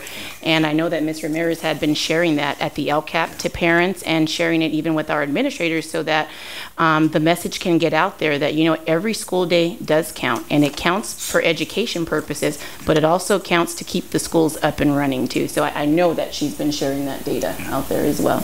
Also, just someone asked regarding the A2A. This week we had a training where the attendance. Today we had a phone conversation for our newsletter that we're sending out to the community. And one of the things that we just calculated was just our chronic absent students from 16-17. It was equivalent to about $1.5 million money that we didn't earn due to the days that they were out. And this was just students who have been absent for 10 or more days in the 16-17 school year. That's not counting those who were absent 1 day, 2 days, 3 days. So there's a lot. There's a lot of days missing. If they're going out and doing home visits, just to make sure that they're going to safe environment, safe homes. So attendance, have we started SARB letters yet? They're sending those out? SARB 1s, 2s, 3s? The program is still not up. We're still in that process, but the schools are doing it the way that we've been doing it manually. Through Synergy? Yeah, through Synergy. As long as we get, for those timelines, that process, getting them out. And then, looking at encroachment, has there been any thought or discussions or plans, or maybe two plan, about maybe pulling back some of the special ed kids? Providing our own services, maybe not to the That's always a real hot topic at the at the special ed meetings. Interestingly enough, that's not a very popular recommendation, and it's not popular for the smaller districts because sometimes they have some of the high-cost students, and it's easier to split the cost of between the SELPA. So I've sat there, and it's not a very popular recommendation or even a very popular topic of discussion, and it's one of those things where it's kind of the luck of the draw, because sometimes a district even our size, if we have to pay all for all of our kids, and dollar for dollar, service for service, sometimes that's not in the best interest of our district either. So I know that topic is up. It's discussed at almost every SELPA meeting that I have attended, and the interest is very, very minimal at the SELPA level. So maybe not taking it all back, but taking some services back. Services, or those that are not as needy, or not sending as many. I don't know. States funding for sped. And on top of that, they continue to reduce our entitlements, through the SELPA, and when we budget one thing, we go back to I go to a SELPA meeting, and they say, okay, we need more because of the service. We're sending more kids, or the districts are sending more kids, so the cost for services are increasing also. So then if we were going to get $2 million, well, by the end of that meeting, we're only getting $1.8 million, which means our district's been hit for an additional $200,000, and we have to make up for that through the unrestricted, which means that's certainly it increases our encroachment or contribution from the general fund. So we are talking about it, but we talk and then kind of it stalls because there is not very much interest in moving in that direction through the SELPA.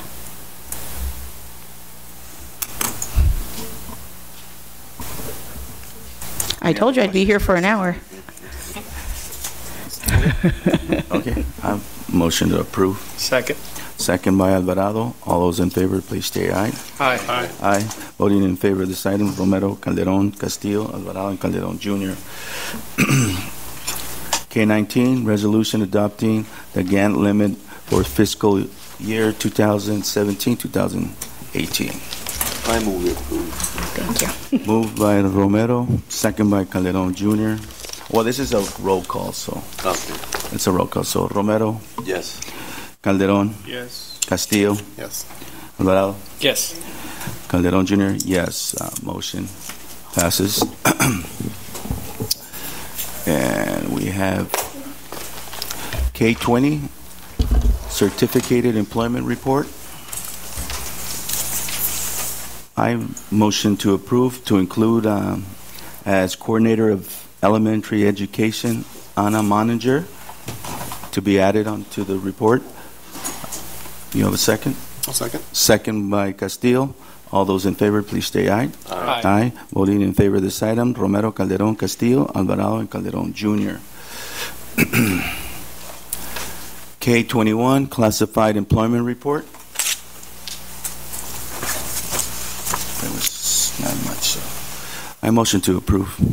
Second. Second by Romero. All those in favor, please say aye. Aye. Aye. Voting in favor, Romero, Calderon, Castillo, Alvarado, and Calderon Jr. L, reconvene to earlier closed session. We're not going back. M, reconvene from open session to open session. None. Announcements of actions taken in closed session. None. O, Student Discipline Education Code Section 48918. J, in parentheses, action upon student discipline number 171800. In closed session today, the board voted to approve the expulsion agreement for case number 171800. The roll call was as follows. Romero, yes. Calderon, yes. Castillo, yes. Alvarado, yes. Calderon Jr., yes. It is also necessary to vote in open session. I move to expel student case number 171800 as recommended and agreed upon. Romero? Yes. Calderon? Yes. Castillo? Yes. Alvarado? Yes. Calderon Jr.? Yes. Motion approved. I'll second that. I'll second. I'll second the motion. Okay, second. All right. We're good. All right. P, do we have a motion to... Oh, you don't want to go? I motion I to... want to say thank you to Ms. Randall for that report. That's a good report. Okay. Thank you. Who seconded the motion? Second. Second by Alvarado. All those in favor, please say aye. Aye. Aye.